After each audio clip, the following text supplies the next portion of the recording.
I saw a quote in the comments that said, relatability brings success, but success makes you unrelatable. And that is so true. If you rely too much on relatability, you're going to fear success because you're now going to be afraid of not being relatable to the people in your life today. And some of these people aren't even people that should be around when you get to that successful phase of your life. They are only there for a season. Because the thing is, some people only like you when they can relate to you.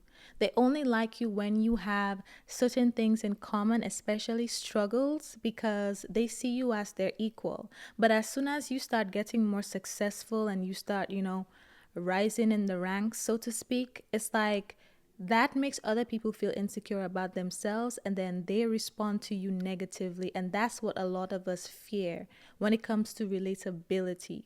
A lot of us fear not being relatable anymore, and we fear having that secret competition and those secret enemies. But that's simply something you're going to have to get used to, I'm realizing, because at the end of the day, there are some people who will hate you no matter what. Like, you cannot let the fear of losing people dictate how you move and prevent you from achieving the abundant life that you want. Like, these people really aren't worth that type of sacrifice when you think about it. Prosperity seems to offend people. Like, if you are aware of Keith Lee, for example, he's like the latest example I've seen. That's why I'm using him. But when Keith Lee was just, on the come up, a lot of people had good things to say. But now it's like he's wearing designer and he's getting interviews, and people are just like bashing him for no reason and talking about the fact that he's spending the money that he earned. Like, people are allergic to prosperity, okay? People are allergic to prosperity. You have to just accept that. You have to just accept that there's no way around it. You can work your ASS off to get to what you want. You can have sleepless nights, put in blood, sweat, and tears to get to what you want. And that comes with financial abundance. And now that you make more, you spend more, you can afford a certain lifestyle that you want. And just because of that, people will hate you. Just because of that, people will hate you.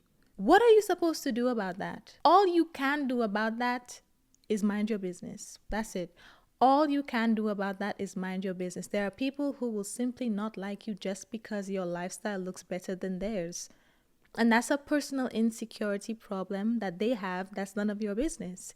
You cannot fix that. And it's not your job to try to bring them up with you so they can feel better and you can feel good about how people feel when they see you. That's not your job. That's not your job. Okay? Why are you saying these things about yourself and you are going to be in prayer begging God to change your finances? If it's something that you know you're going to be praying for the opposite at the end of the day or throughout the day because you're struggling, let's not speak these things over our lives. You see what I'm saying? Like, if you struggle to pay bills, you struggle to pay rent, or maybe you are not at a phase of struggling, but you want more abundance in your life, stop making these self-deprecating jokes like, oh, I'm broke or I'm poor. Stop saying these things. Stop speaking these things over your life. Some people like to say, oh, it's not that serious, it's not that deep, you're reading into it too much. Okay, but at the end of the day, when you are on your knees begging and praying to God to change your finances, just remember you spoke this struggle over your life because you thought it was funny. Just remember you thought it was funny. That's my thing. Like, I need y'all to realize that whether you are consciously aware of this or not, the things you speak over your life will eventually manifest.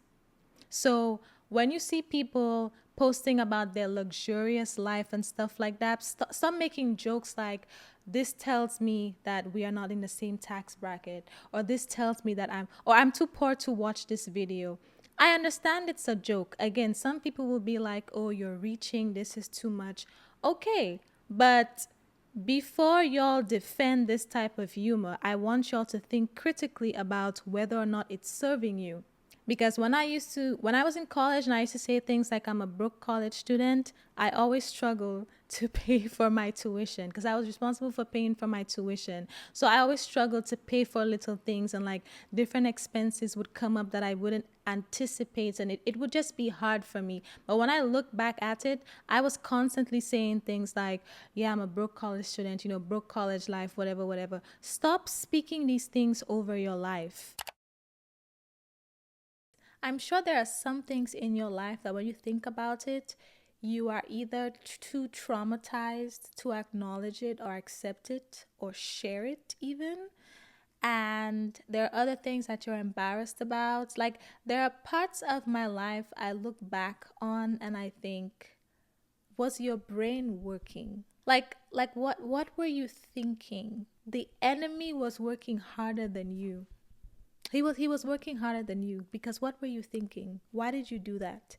Why did we have to make this a part of our story? Why couldn't this be bypassed?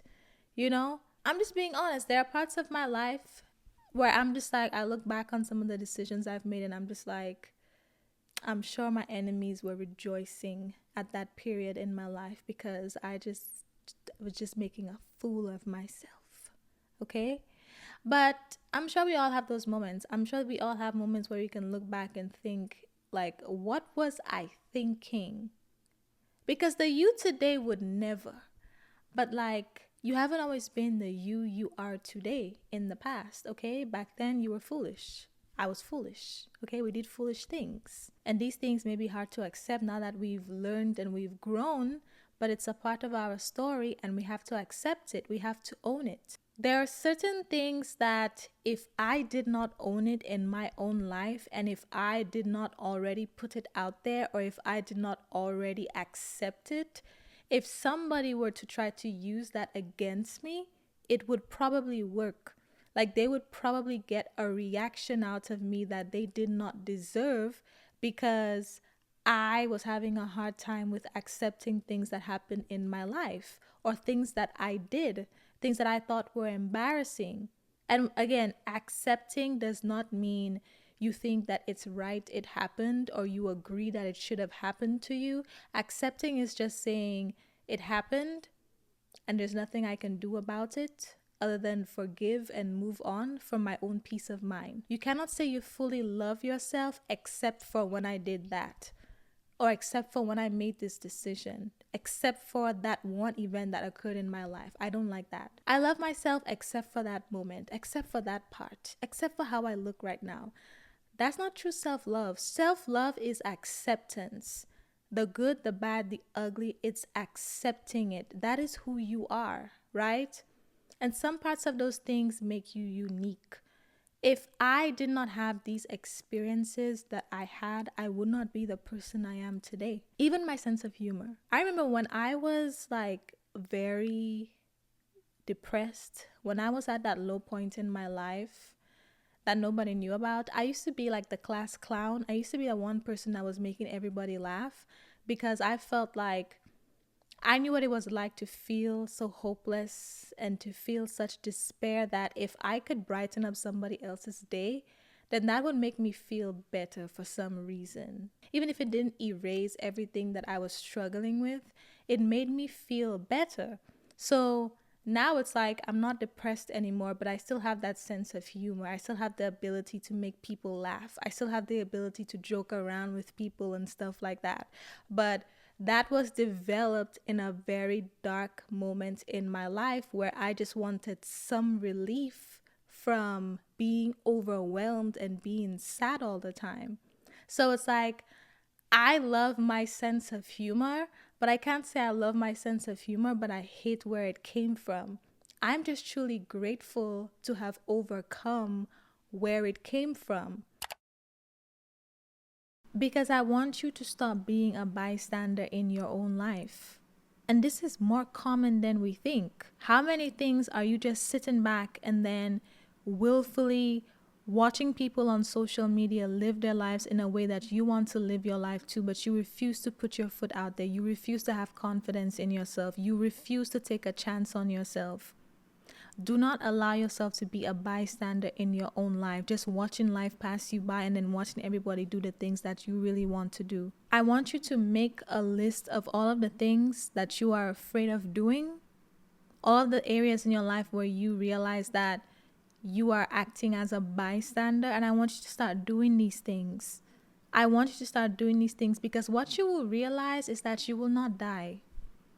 You will not die. The outcome will likely not be as bad as you think it will be. I consumed so much content of people who are creators who have a YouTube channel. And I used to watch it because, yeah, it was entertaining and it was educational. But part of me would always feel like it must be nice. You know, it must be nice to, like, forget about the earnings and everything. It must be nice to be so brave to put yourself out there, because that was my fear.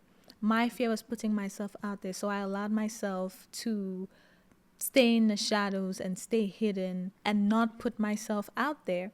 So that was another example of how I was a bystander in my own life. And I'm telling you, sometimes when you find yourself as a bystander, we tend to try to cope with that by just consuming other people who are doing the things that we want to do. That's why some of us are so obsessed with influencers and their lifestyles and the vlogs and social media and all of this stuff. I'm not saying everybody is. I'm not saying that's why people use social media. But I'm saying, and I'm being transparent, I was guilty of this too. Sometimes I look at stuff for inspiration, but I remember back then when I was afraid to do the things that I wanted to do, somehow I found it like I used just watching them as a coping mechanism, trying to build up the courage to do it myself, trying to build up the courage to start my YouTube channel myself. And I want you to seriously consider that, because I'm using a YouTube channel, but it could be something else. Sometimes we look at people off social media and in our personal lives. When you look at people who are living a life where they're actually going for the things that they really want to do, despite what it looks like to other people, if you are allowing yourself to be a bystander in that you are pursuing a path that other people want you to do, a path that society convinced you would bring society's version of success, but you're miserable, you don't like that, but you've already invested so much time and energy into it that you decide that is too much for me to let go of, so you keep doing it. And now you find yourself jealous or envious or just having issues with the people around you who seem to be living authentic lives, doing the things that they want to do. It's because there's that rooted, like, I don't want to say envy or jealous. I don't want to demonize it too bad, because I feel like a lot of us need compassion in that area, because everything around you, the media, family, friends, everybody is like projecting onto you. Everybody's projecting their idea of success, their idea of what a happy life looks like, their idea of what this means and what that means. And it takes bravery, it takes courage, it takes boldness and audacity to actually decide to break away from that and start defining what those things mean for you. And then recently, somebody that I no longer speak to reached out to me. I didn't have any hard feelings for this person or anything. It was just like, the whole I'm going here, you're going there type of thing. We're not going in the same direction. So let me protect my peace. It was like that. Like, they did not like the idea of me starting a podcast.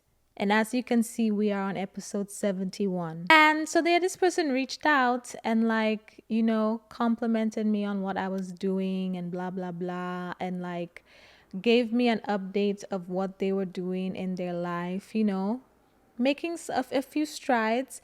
And I was so proud of them and everything. And I was like, wow, that's great, blah, blah, blah.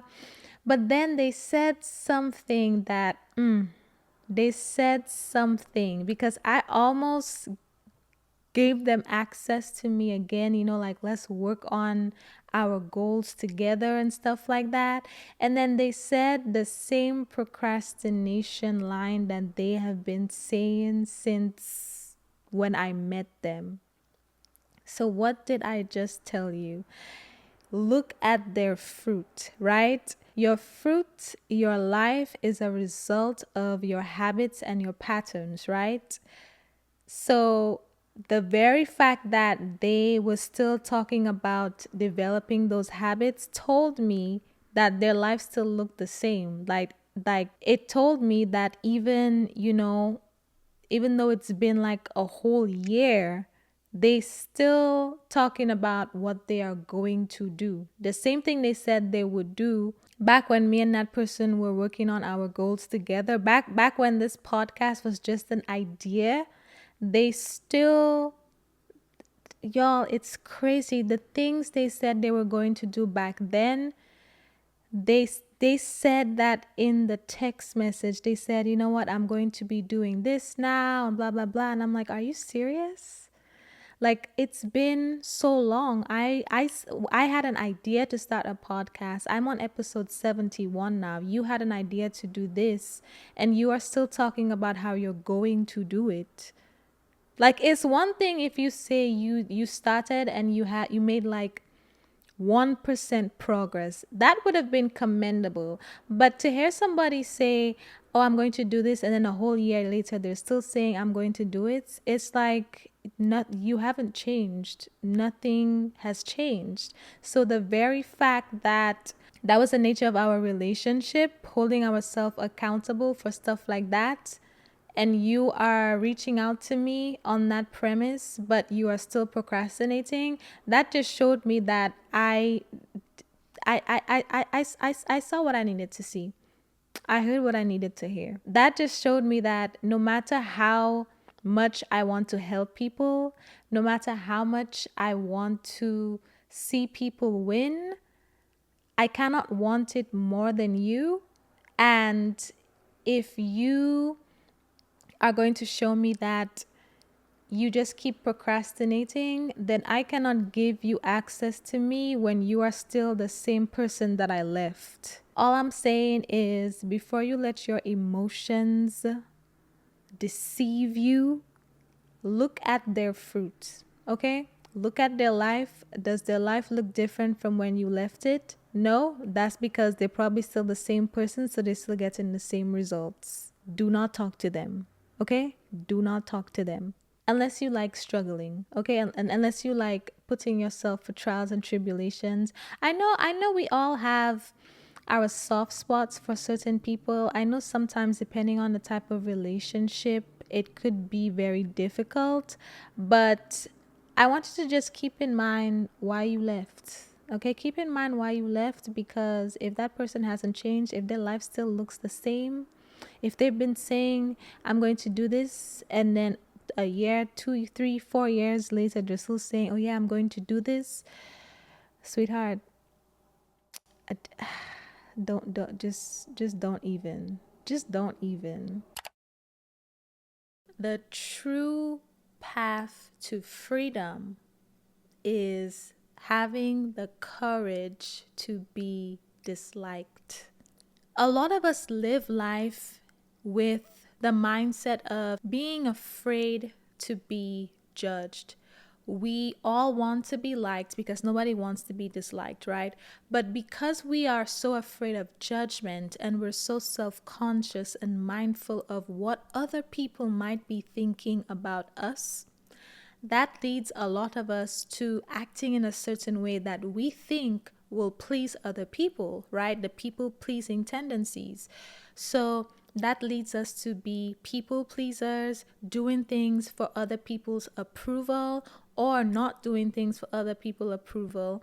And then basically, because we are so afraid of being judged in a negative way, we live our lives for recognition. recognition in terms of positive recognition. Like you want people to clap for you. You want people to reward you, right? You want people to acknowledge the good things that you do. You want those words of affirmation. And the reason why you're so tied to that need for recognition is because you live your life in a way where you are afraid of being judged by people, and you care so much about what other people think about you because you want to be liked. So because you place people's opinions so high on the totem pole, you think that, okay, if I'm going to be judged anyway, I at least want to act in a way to where people think highly of me or people say good things about me. But what he's saying is true freedom is having the courage to be disliked. Because what that means is you do not live your life in a way where everything you do is based on getting positive recognition or positive feedback from other people. And things you don't do or do is because you're afraid of being criticized by other people. Now, if we have to think about this and really break this down, right? A lot of people never achieve their true purpose in life or achieve the ultimate version of success that they want. Or a lot of people are currently on a path towards that, but a lot of the things holding you back are your fear of being perceived by other people. You're afraid to be seen trying. You're afraid to be judged. You're afraid of negative comments. You're afraid of people not approving of the things that you want to do. Things like that is because you lack the courage to be disliked. You want to be liked. You want people to think good things about you. So you let the possibility of them thinking something negative hold you back and cause you to stay stagnant and never really pursue the things that you actually want to pursue. Not that I endorse any type of, alcoholism or heavy drinking or anything like that, but if we had to take a shot for every time we were on social media, like TikTok, for example, and you saw a creator who was making a video about something and they immediately start off the video by saying, oh, please ignore how ugly I look right now, or please ignore my hair right now, or please ignore this flaw about me, we would all die from alcohol poisoning. We literally, our livers would not have a chance, because there are so many people who make content and the first thing they do in the videos is point out the thing that they are most insecure about at that point in time. You have to stop doing that. That affects your confidence. And the thing is, most people never even notice it. Most of the time, not even most of the time, every single time, for me personally, every single time I've seen those videos, when these people say, oh, please ignore, I don't know, the fact that my nails aren't done, I wasn't even looking at your nails. I would have never noticed your nails if you didn't say anything about it. I would have never noticed that your hair wasn't, I don't know, perfectly straightened or curled or anything like that, because I don't know you. This is the first time I'm seeing you. I don't know what you look like normally. I don't know what you look like at your best or your worst, etc. I am just here, consuming whatever content you put out. But the first thing you direct my attention to is the thing you are most insecure about. That affects your confidence. That affects how you show up. Because some people do that in real life too. It's like you show up and it's like, oh my God, guys, please ignore this stain on my outfit, or please ignore my hair right now. I have an appointment tomorrow or next week. Nobody was paying attention to that. Nobody was paying attention to that. Or please ignore this pimple that I have. Who hasn't gotten a pimple in their life? We all know how it feels to get a pimple and, you don't like it. It's an awkward place. It stands out. We know it's like, something that makes you slightly insecure or less confident. You don't have to point it out. And here's the thing. I used to be guilty of this. So let me just tell you what I realized. I used to be guilty of this, and for me personally, it might not be your case, but for me personally, I realized that I felt like if I pointed out my flaws first, then I would beat everybody else to it, and I would feel better about the situation because I would be in control of the narrative. Because it's like, if I point out what I'm insecure about first, then it just made me feel like I was more in control of the situation. But I was still very much insecure about whatever it was, or that thing still affected my confidence. I just thought that I would be more in control of the narrative, and I would beat people to the punch in making a joke about it, and that would make me feel slightly better. But then when I realized like the effect that was having on my confidence, and also another thing that made me realize it was an issue was me seeing it constantly from other creators and other people online. I didn't notice how bad that was, or how much of a bad taste it left in your mouth, until I constantly saw it over and over when I would see people speak negatively of themselves. And I realized that I was never paying attention to those things. So then I started an experiment, and that's like your homework. That's one of the things I would recommend. I want you to try not pointing out your flaws first, right? Whether it's, if you're a type of person, if you are a content creator, you make content online, or if you post a picture, or if you're meeting people in person, whatever the situation may be, I want you to try a little experiment, right? If you, especially if you do this a lot, I want you to try 1 week straight, or 30 days, depending on how frequent you do it. But I want you to just try not pointing out the things that you are most insecure about. Because what you will realize is that nobody noticed it. And then when you don't acknowledge it, you don't have that like weight hanging over your shoulder. You don't have that thing in the back of your mind making you feel less confident. When you realize that nobody is paying attention to you that much, or nobody even noticed, you'll forget about it and you will feel more confident.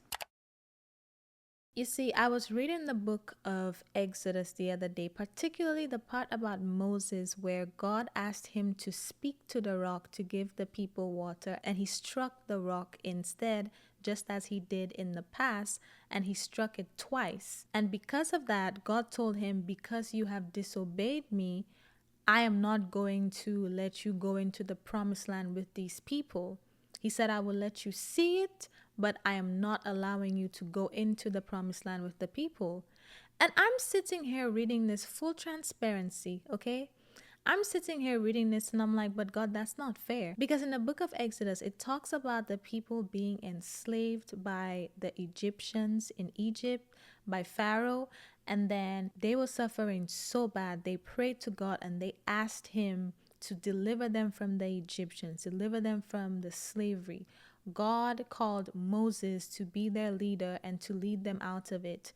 And in the process of them leaving Egypt, and like from going from Egypt, slavery, to their promised land, the land of abundance, the land of milk and honey, they defiled and disobeyed God so many times. They turned away from him so many times, despite miracle after miracle, despite him coming through, despite him making a way out of no way. Every time there was the slightest minor inconvenience, they turned their backs on him and they started worshiping other gods, and they prayed to go back to Egypt, go back to slavery, because they did not trust God that much. And each time Moses pleaded to God on their behalf to spare those people, like, God, if you don't lead them out, the people, the Egyptians will say that you did not honor your word and you could not get them to the promised land. So on and so forth.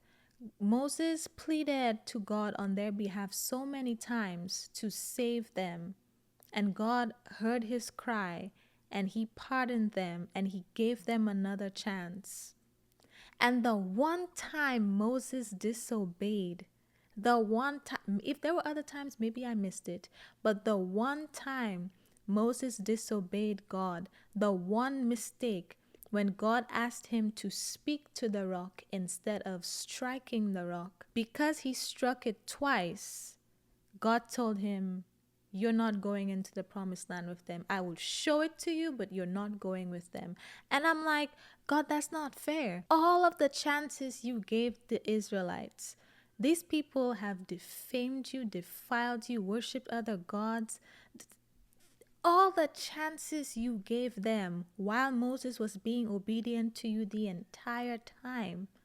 Of all the chances you gave to them, the one time Moses messes up, suddenly he's disqualified.